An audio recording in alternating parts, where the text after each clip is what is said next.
एक गांव में एक वृद्ध महिला रहती थी। उसके दो बेटे थे। दोनों को उसने प्यार से पढ़ाया लिखाया। किस्मत भी साथ दे गई और दोनों अच्छी कंपनियों में लग गए। एक को मुंबई में 15-20 लाख का पैकेज मिला और दूसरे को बेंगलुरु में उतना ही अच्छा मौका मिला। माँ गांव में अकेली रहती थी। बेटे महीने 2 महीने में एक बार मिलने आ जाते थे। माँ हमेशा कहती रहती थी, मैं ठीक हूँ बेटा, मेरी चिंता मत करो। लेकिन एक दिन अचानक माँ ने खुद फोन किया, मुंबई वाले बेटे को भी और बेंगलुरु वाले बेटे को भी। माँ बोली, बेटा अगर समय मिले तो जरा घर आ जाओ, कुछ जरूरी बात करनी है। दोनों बेटे बोले, माँ काम बहुत है, पोस्ट बड़ी है, लोग बहुत है, जिम्मेदारी ज्यादा है, पर अगर बात बहुत जरूरी है तो बता देना। माँ की आवाज भरी हुई थी, हाँ बेटा जरूरी है। बस इतना सुनते ही दोनों ने फ्लाइट से टिकट ली और अगले ही दिन माँ के पास पहुंच गए। दोनों ने माँ से पूछा, माँ सब ठीक तो है, अचानक क्यों बुलाया? माँ मुस्कुराई, अरे कुछ नहीं बेटा, बस उम्र हो गई है। मैं सोचती हूँ जब तक मैं हूँ सब चीजें निपटा दूं, ताकि आगे तुम दोनों में किसी बात को लेकर कभी झगड़ा न हो। फिर माँ ने अपने हाथों से सब संपत्ति बांट दी। ये प्लॉट तेरे नाम, ये खेत तेरे नाम, ये घर आधा आधा, सब कुछ बराबर बांट दिया। कागज भी बनवाए, कोर्ट में एग्रीमेंट भी करवा दिए। अब माँ बोली, बस बेटा अब तुम अपने अपने घर जाओ। मुझे खुशी है कि सब काम शांति से हो गया। दोनों बेटे वापस चले गए। अगले ही दिन माँ शहर के बड़े हॉस्पिटल में गई। डॉक्टर से बोली, डॉक्टर साहब महीने भर पहले आपने बताया था कि मेरे दिमाग में ट्यूमर है, अब मैं ऑपरेशन के लिए तैयार हूँ। डॉक्टर ने कहा, माँ जी ठीक है, कल भर्ती हो जाइए। लेकिन जब माँ भर्ती होने आई, डॉक्टर ने पूछा, परिवार में कौन है? बेटा बहू कोई है? ऑपरेशन में रिस्क रहता है, इसलिए किसी अपने का साइन जरूरी है। माँ ने शांत होकर कहा, मेरे साथ कोई नहीं है, भगवान है, वही काफी है।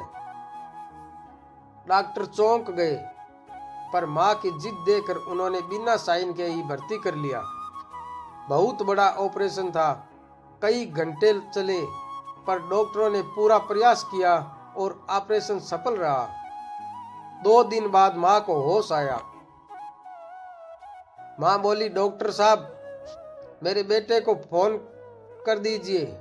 डॉक्टर बोले, अरे आपने तो कहा था कि आपका कोई है ही नहीं, अब अचानक बेटों को क्यों बुलाना है?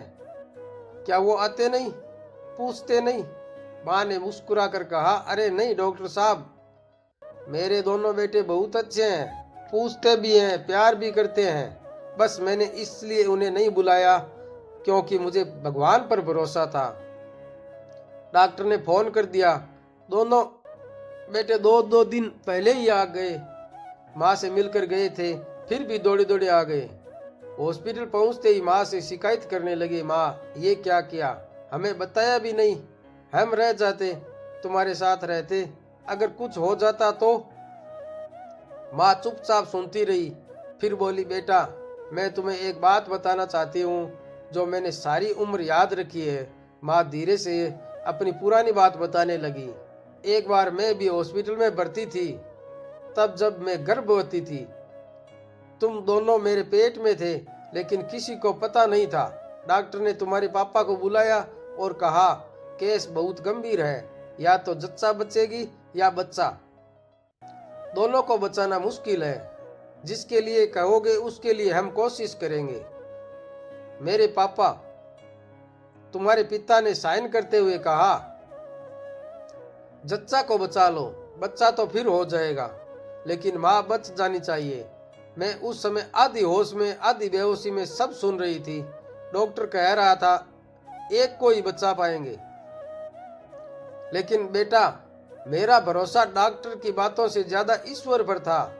मैंने भगवान से कहा, हे भगवान, दुनिया बनाने वाले, जीवन और मृत्यु तेरे हाथ में है। डॉक्टर कहते हैं एक ही बचेगा, लेकिन तू चाहे तो दोनों को बचा सकता है। निर्णय तेरे हाथों में है। और बेटा, ऑपरेशन हुआ और एक नहीं, दो दो बच्चे पैदा हुए। तुम दोनों स्वस्थ, सुरक्षित और मैं भी सुरक्षित। डॉक्टर भी हैरान रह गया कि दो बच्चे और दोनों बच गए। उस दिन मुझे कुछ समझ में आया कि डॉक्टर कोशिश करता है पर निर्णय ऊपर वाला करता है।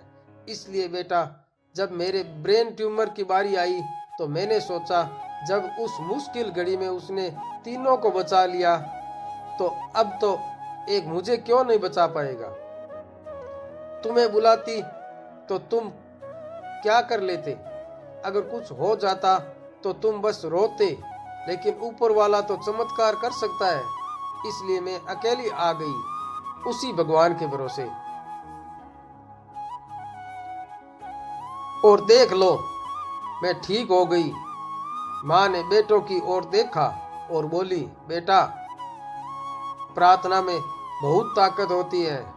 अगर मन सच्चा हो, विश्वास दृढ़ हो, तो भगवान असंभव को भी संभव कर देता है।